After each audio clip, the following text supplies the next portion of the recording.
Should I flush multiple times after the clog is cleared to ensure all debris is gone? Once the clog is cleared, flush the toilet 2 or 3 times to confirm that water drains smoothly and no residues remain. Start by running one normal flush and watch the water level and flow.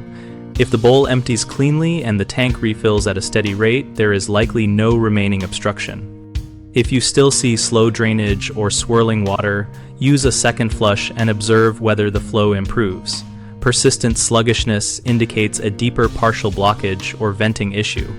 After successful flushing, use a toilet brush to dislodge any residual material clinging to the bowl and push it into the flow so the next flush carries it away. For tougher debris like paper clumps or hair, pour a bucket of warm water from waist height into the bowl to add momentum and help move material through the trap without risking overflow. Finally, avoid chemical drain cleaners after mechanical clearing because they can damage seals and plumbing over time and are unnecessary if the obstruction is gone. Common mistakes include assuming one strong flush always finishes the job, which can leave partial blockages that cause recurring slow drain. Mitigate this by performing 2 flushes and a quick visual check each time.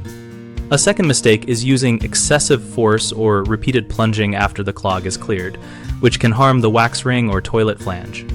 Stop plunging once water flows freely and switch to the gentle bucket flush method if needed. People also forget to check venting when problems recur. Poor venting mimics clogs by slowing drainage and causing gurgling, so inspect roof vents visually for obvious blockages, or call a plumber if gurgling persists after multiple flushes. BigHomeProjects.com connects homeowners and contractors around home repair topics like plumbing, helping us find local professionals and list projects. We host a discussion community where we share tips, ask questions, and learn from others when troubleshooting issues like clogs and proper flushing practices.